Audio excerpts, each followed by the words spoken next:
This conference will now be recorded. All right, guys, I am excited to introduce our new guest today, John, for another behind-the-scenes session with a BSC leader. And so, John, thanks for coming on, man. I really appreciate your time. Thanks, Jordan. Thanks for having me. Yeah, man. So, John, you and I met. I'll tell you what. Just introduce yourself. Tell us a little bit about yourself and your company, where you guys are from, and maybe just give me a flyover overview of your company real quick. Sure. So, I'm from Louisville, Kentucky. So Jordan and I are both Kentucky natives. We're on different sides of the sports realm, but born and raised in Louisville, but pretty much my whole life.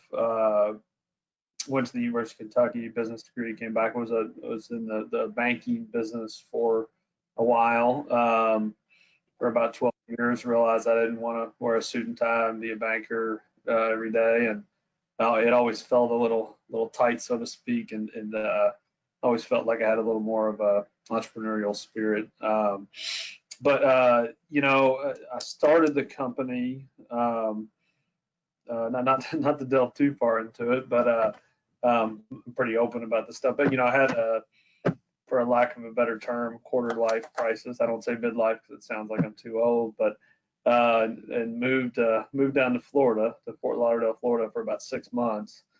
Was kind of a low point in my life, and single, 35 years old, and ended up meeting a girl down there who is now my wife, and she lives up here, and we have a little 1.5-year-old son. So it ended up being a blessing. But moved back, and when I moved back, I'd rented my house out that I lived in while I was here, but I was only gone for 6 months. It was a 12-month lease. So I moved back with my mom as a 35-year-old single guy with no job, dating some girl over FaceTime in Florida. And it was either go work for PNC Bank that was recruiting me, 6-figure salary.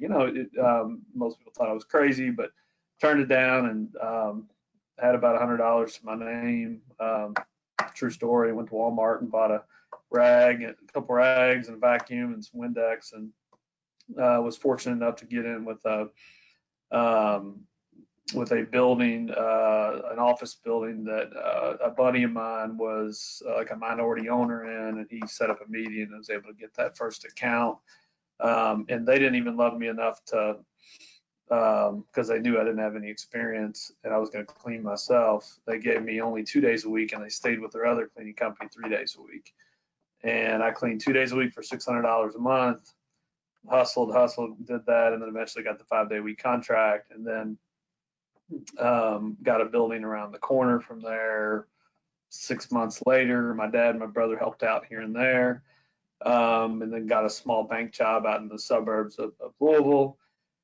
And then from there, after a while, I got a first big break for like a 3-story, 70,000 square foot office, Class A office building, and didn't know what I was doing at all. And they asked us to help with a construction cleanup because they said the company wasn't doing a good job. So I showed up with my cousins and friends and just whoever I could find on a Saturday, and they ended up liking us enough to give us a contract. And then fast forward since then, obviously lots happened since then. That was January of 2016 when I started the company. So we've been in business about 4.5 years. And today we have approximately 110 W-2 employees, team members, what we call it. And we service approximately 40 buildings in the greater Louisville area, greater Louisville, southern Indiana area. 80-90% of those are what are considered Class A office buildings, which is a fancy real estate term for nicer, newer buildings. Average buildings about 3-story, 60,000-70,000 square foot building, some bigger, some smaller.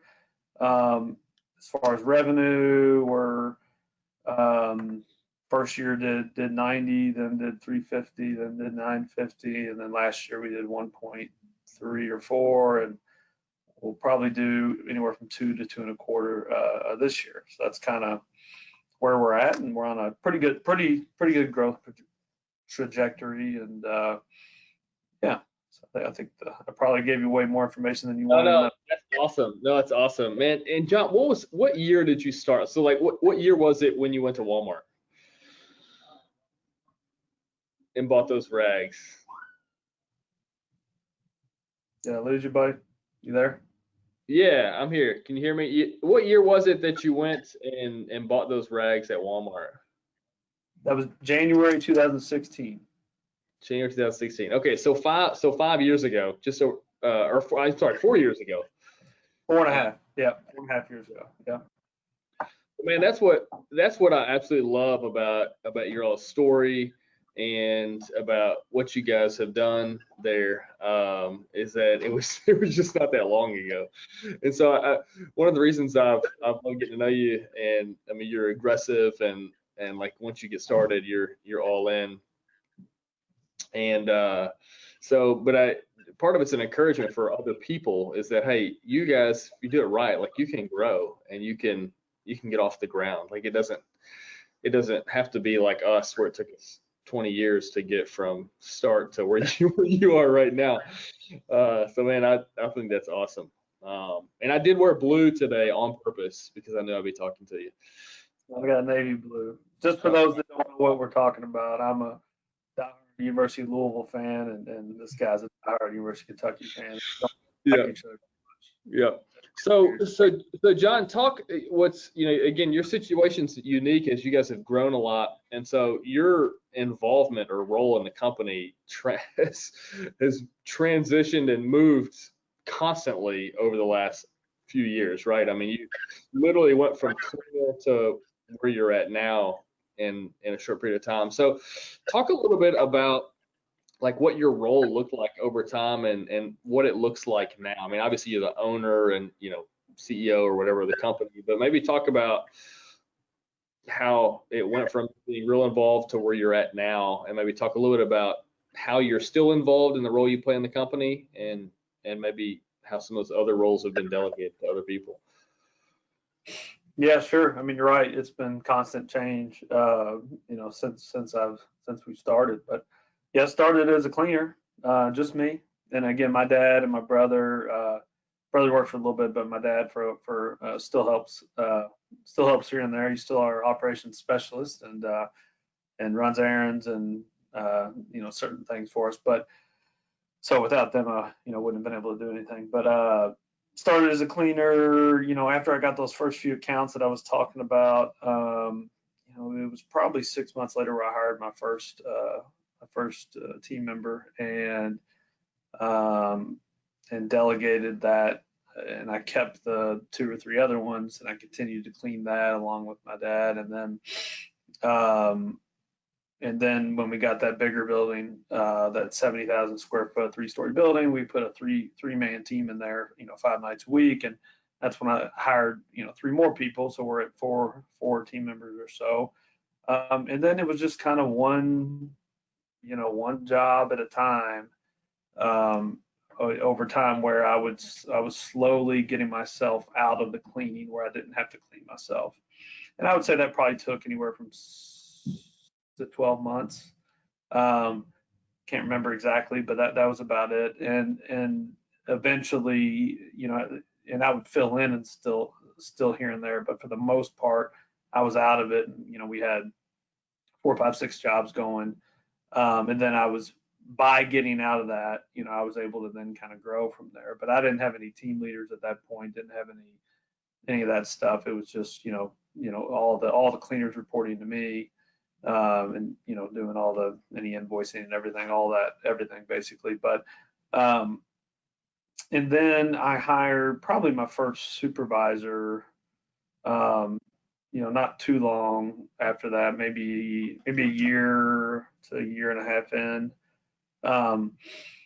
And that, slowly gave off some of that work to them to manage, some of the employees. And then we started bringing on a few more clients, and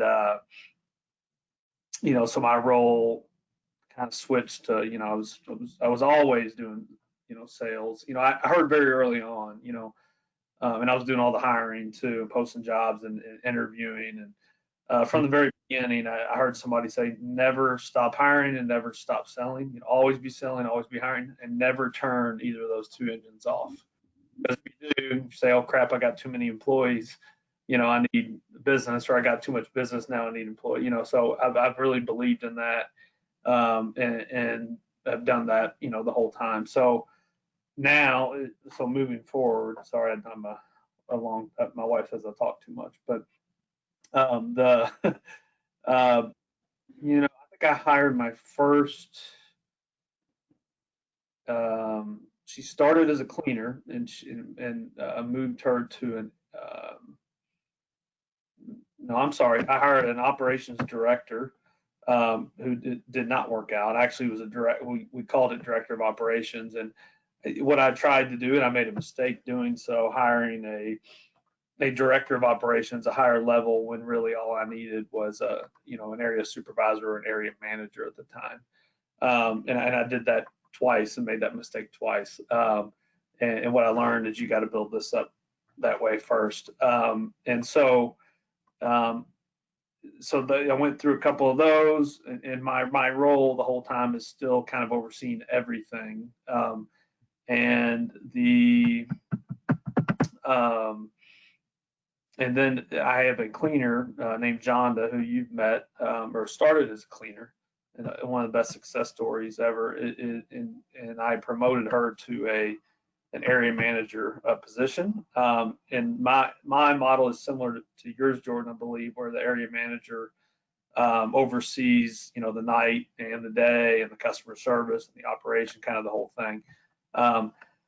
And she did that kind of for the east end of Louisville, which is where the majority of our clients are, and we have some downtown. And then I kind of still cover the downtown area as an area manager. So I played that role as area manager, and I guess what, branch manager and operations director, and then, you know, finance and HR and all that was still me. And then hired a downtown area manager, and then you know, my mom came on and started doing invoicing and payroll and those type of things. And then after that, just recently, I'll fast forward a little bit, and we still have Jonda in place as our most senior area manager. That you know, under her is about 70 team members, and then we have another area manager that's over the downtown area, Deborah. In the last 9 or 10 months or so, I made 2 really big hires that have been a game changer. We have been following the EOS model from the book Traction that I think a lot of people talked about in the mastermind group.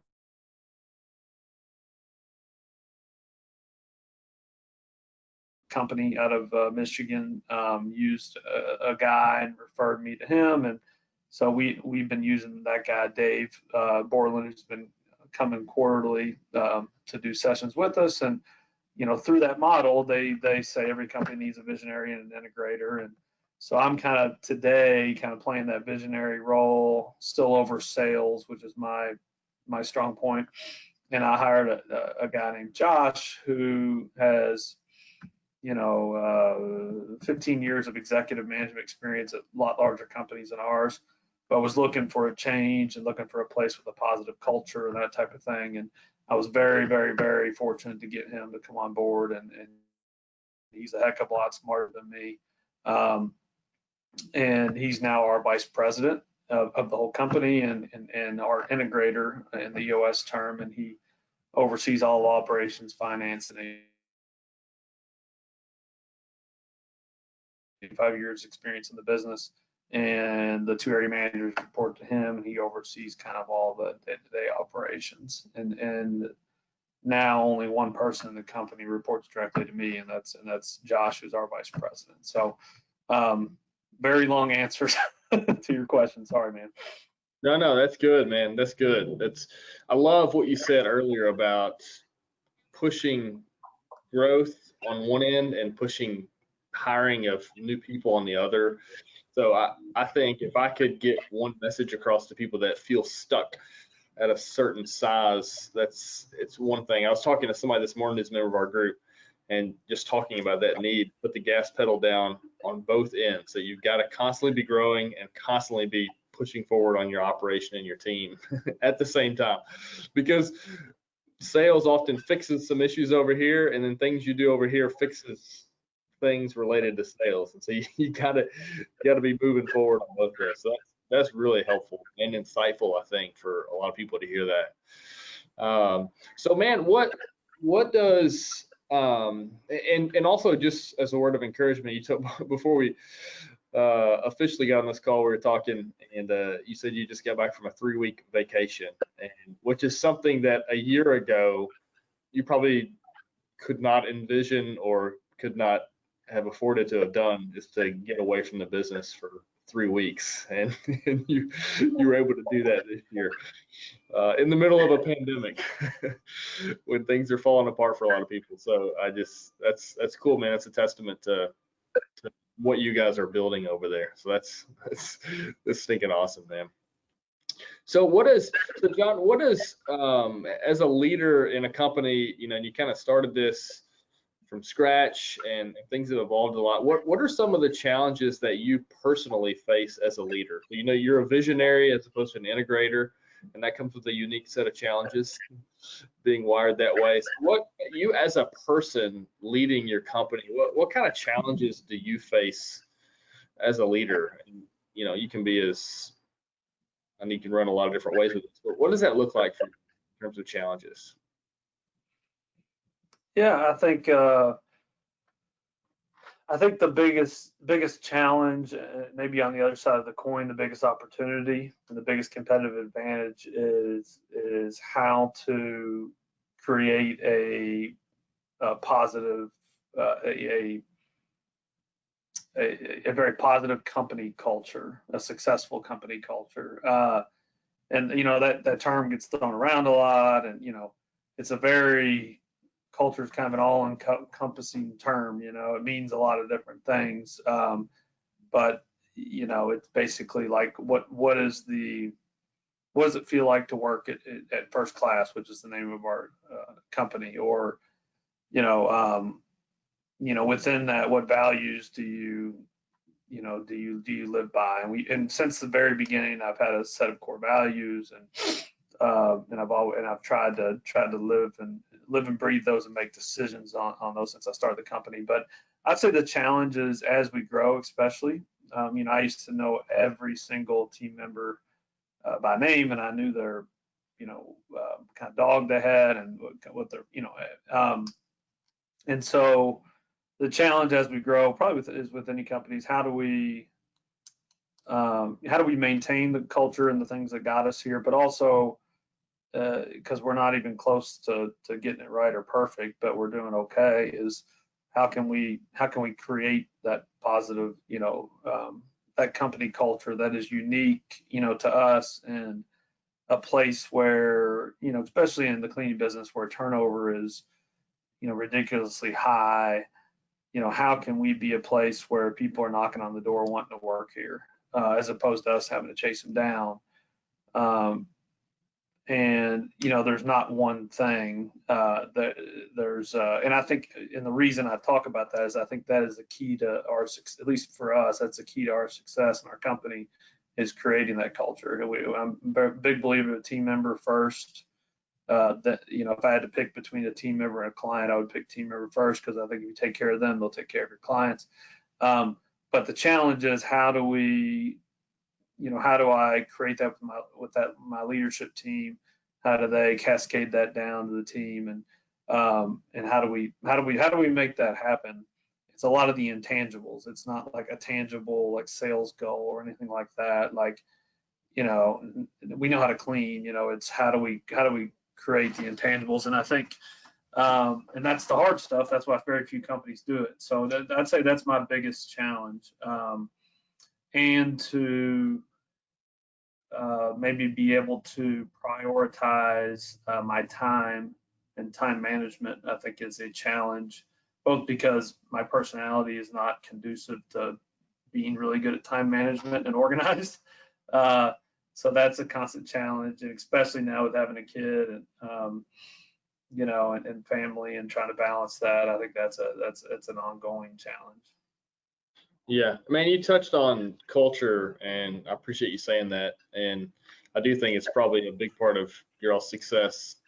And you obviously have a care and a concern. Part of that's because of your background, your story. You care about the average person at your company.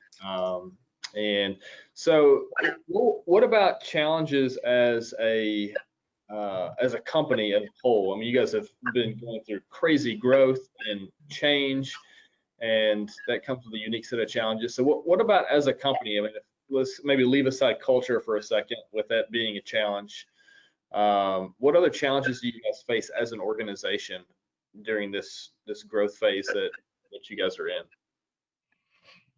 Yeah, I mean, I don't think we're probably too dissimilar from a fast growing company in any other industry that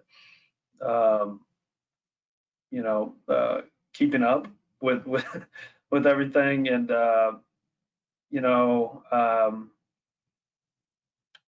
well, I'll touch on it just real quick. I mean, the current crisis, the COVID environment that we're in, has been a challenge. And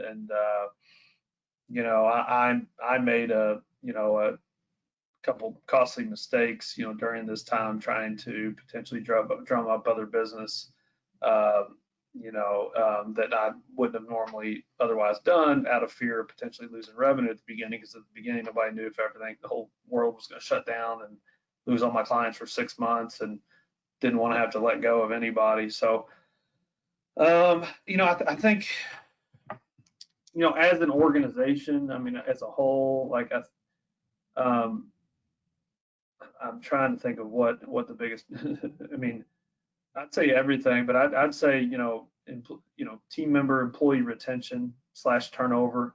How do you keep that down? And I think that ties back to culture. But I'd say as a company, it's I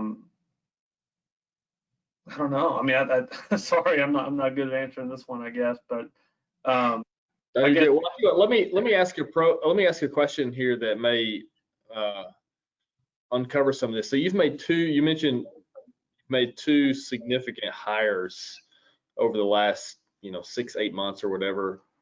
Talk to me just a little bit about that, because one of the challenges that you had that I was able to kind of have a front row seat to, and it's one that all of us feel, is, okay, how do I develop a management team? Like, I'm getting business and we're doing well serving customers. And you talked about Jonda, who's awesome and is a manager for you. But you obviously want to create a structure overall. So talk to me a little bit about, and you made some mistakes along the way, as we all have. Talk to me a little bit about, like, what positions that you filled, and maybe a little bit more. I think this would be really helpful for other people to hear. Like, what was your, like, that first hire that you made in that more key position? Like, what were you looking for, and how has that worked out for you guys? I think a lot of people are looking for, okay, how can I pull that sort of thing off? Sure. So I'll tell you about a couple positions. So Jonda, who again started as a cleaner, and I promoted to an area manager. How to get my battery for my computer here. Oh, okay. You can start over. You good? No, you're good. You're good. Yeah. So promoting John into an area manager position was probably the best decision, and one of the best decisions I've made. But she made it easy for me. It's not like I'm super smart or anything, but I've always believed myself in hiring on character and attitude and work ethic and experience second. And she didn't have any management experience or clean experience, but I saw something in her, and a tireless work ethic, but more than anything, is one of the best human beings I've ever met in my entire life. And that's what I want with my culture, is that we lead with compassion, and we lead with with care. And, I try to tell the area managers, or even a team leader, if you see somebody walk in the building, or, they're about to start their shift and you greet them, before you say, hey, go clean the baseboards, say, hey, how's your family? And that's kind of been incorporated into our culture. So, hiring that position was huge from an organizational structure standpoint, because it and the way we did it, and I got the idea from you, as far as that, using the area manager in that type of role. And I believe, at least it's worked very well for us, which is that she takes care of the customer. So she takes care of the customer service, but she's also there at night going around to the different buildings. She handles the supplies, and then makes sure all the trains run on time, that everything's cleaned and everybody shows up, and approves hours for payroll and all that stuff. So that position has evolved over time because of these other hires I'm about to tell you about. But that one hire, and then she has gone like this since, it's just been enormous, for me. Now, most recently, Josh and Jeremy. So Josh hired back in November, Jeremy earlier this year. Josh being our vice president, that's the kind of the integrator. And then Jeremy, and he didn't have any experience in the business. Jeremy's got 20, 25 years experience in the business. And those were two huge hires. So I hired Josh back in November, and it was just kind of a random thing. Went to coffee because he was an old friend from way back, and I was like, well, I don't know if I probably can't afford you, because he was the executive vice president of a $100 million company, and or had left there. But I said, I can pay you 50,000. I said, you're not going to want to work here. And he's like, I might.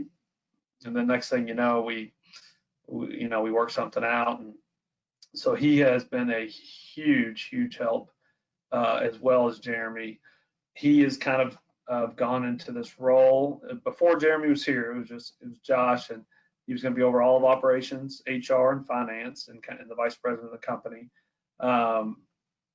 And we had an HR person that did not work out, and finance. My mom does accounts payable, accounts receivable. So really, he was kind of all those things, and the area managers would report directly to him. And we talked about goals and and started with the OS stuff, and that our 10-year plan was to be 10-year, and it still is, to be a $30 million company, and serve 1,500 families, and I think we're gonna get there.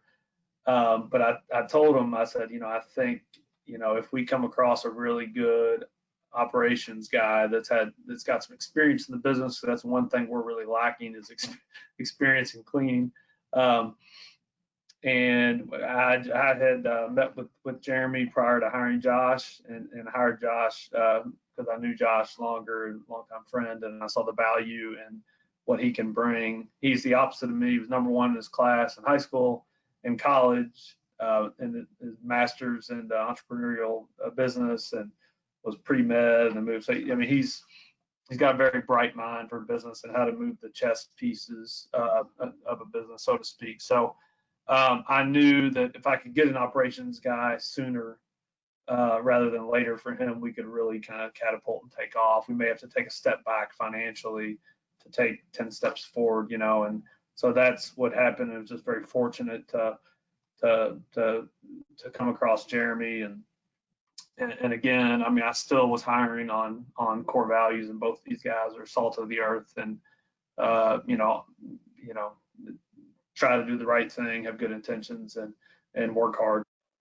And both are smarter than me, so it's been a huge help. And the two area managers report directly to Jeremy, so Jeremy kind of oversees all operations. Has been able to remove some of the things that were kind of bogging down the area managers, and allowed them to kind of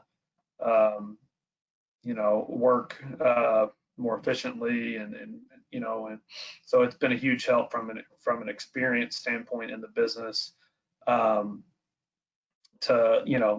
having somebody that can really pay attention to him, because before Josh and Jeremy, it was me and I was doing so many things. I was getting stretched thin. It was getting to the point where I was either going to lose my mind, or something was going to give, right? Or we're going to lose a client, or employees were going to leave, or the area managers were going to be, what do I do? Because John hasn't spent the appropriate time to train me, So, it was necessary.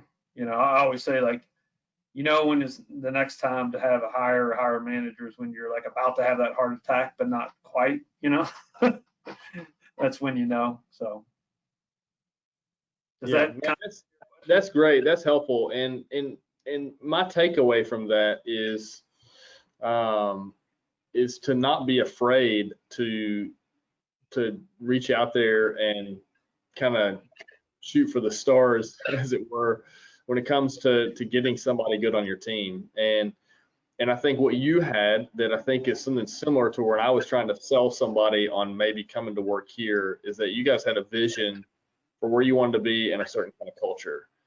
And when you found somebody that identified with that vision and said, man, I could get excited about that vision, and they were a cultural fit, those things outweighed the money. And it wouldn't do that forever. He probably wouldn't want to stay at 50,000 forever. But in the short term, that overshadowed the money, and likely the money will come at some point when the growth gets where you want to. So that's encouraging. Well, that's another thing too, like financially, and I'm transparent with my guys, so if they listen to it, it wouldn't matter. But I mean, I've taken part of the growth since the beginning from a financial standpoint are two things. We billed ahead of time, basically negotiated prepay terms on almost all of our clients. Out of our 150,000 a month in recurring janitorial revenue, 130 of it is paid by the 15th of the month of service. So we don't have anybody that pays us after the month of service. So if it's for January cleaning, we don't have anybody that pays us after February. Like if it's January after February 1st, we're already paid for the whole month. So in the beginning that helped, and then I just kind of stuck with it. So we've been able to grow organically through cash flow, and started with $100 and never had to borrow any money. But I've taken very little salary from the company since the very beginning. 40,000 in salary, I think the next year 40, and then 50, and I'm paying myself 65 now. I'm paying my guy Josh 65, and Jeremy, in order to be competitive, director of operations, we had to pay him 80, so he came on at 80, but he was making 130 because he was regional vice president of a janitorial company over 4 states. So so he bought into the vision and to the culture as well, and liked the small feel of it. But both guys, all three of us are humbling ourselves from a pay standpoint, because we're playing the long game. So just wanted to share that. So yeah, no, that's helpful. That's helpful. And so that's a word I appreciate, talking about the humility. I mean, you're making less than somebody you hired, and that's okay, because you're in it for the long haul. So man, just as maybe a last question, like, tell us just a little bit about personal life, like the things that you do outside of work. Like, what does life for John look like outside of work, when work's not on your mind? Like, what are you involved in? There's life outside work? Yeah. When you own a company? Yeah. What does that look like for you? What sort of things do you enjoy doing, and that are not work related? I probably love spending time with my family more than anything. Luckily, we get along, and my wife and my son. So it's been awesome having a kid. A year and a half now, so it's a lot of fun, man. I really enjoy spending time with my family and my parents and my in-laws, actually. Which you can't always say that, but and then I've been busy with work for a long time, so it's mostly family and work. But I played golf for the first time in a long time a couple weeks ago. I enjoy playing golf when I'm playing well. and just sometimes chilling, just hanging out with my buddies and smoking a cigar and having a beer on the deck, and I just enjoy doing that, that type of stuff. And I'm a big sports fan. With COVID, you forget that sports exist, but I mean, I'm a diehard Louisville basketball, football fan. I like all sports though, and I watch, so I'm ready for a lot of that to come back. But I enjoy playing sports, watching sports, and that type of thing. So I think that about covers it. I don't know. Yeah. No, that's fair, man. Well, man, I really appreciate your time, and I'm gonna throw something out there for other people. John, I know that you've got a passion or really enjoy helping others in the industry and others that might have struggles. And I know you're pretty active on our mastermind forum and talking with people. So I know that if anybody has any questions or would like to reach out to you, I know that that you're always love to be able to talk and help others, and would love to even be able to do that in a more formal fashion at some point one day. So I'm kind of putting you on the spot there, but I know that you enjoy doing that. And I know that if anybody wanted to reach out to you, you'd love to be able to have those conversations with other business owners if they need help in any sort of way. So. Absolutely, and vice versa, because I would love to pick their brain. If I've done one thing right, is that I don't know most things. Yeah. Because I've done it by reading books, listening to podcasts, asking other people in the industry, learning from people like you. That's how I've learned. Nothing is an original John idea. Not right. too many things. Yeah, so that's right. There's nothing. Yeah, I'd be glad. What's that? Yes, there's nothing new under the sun. You're totally right. There's nothing original. So all right, man. Well, listen, thanks so much for your time. I know this will be valuable to people, and at the very least, it's going to be encouraging. So I love your story, and I appreciate you taking the time to share it with us. And one other thing, Jordan, I want to thank you because, and I've talked to other people in the group. This group has been kind of a godsend during all this COVID stuff because, yeah, you've probably seen how active it is. But I mean, it's been almost therapeutic because we're all going through this same thing. We're all fearful of losing revenue, but we're all fearful our employee's going to leave because unemployment's pays a lot more than cleaning does. All that stuff. It's been hugely helpful, but if you hadn't put it together and brought everybody together, we wouldn't have it. So just want to say thanks. Yeah, man, I appreciate that. That means a lot. That means a lot. And I've heard a lot of people say that recently, how thankful they are for their peers lately. So that's real encouraging. So, all right, man. Well, thanks for your time, and I know that we'll talk again soon. Bye. See you.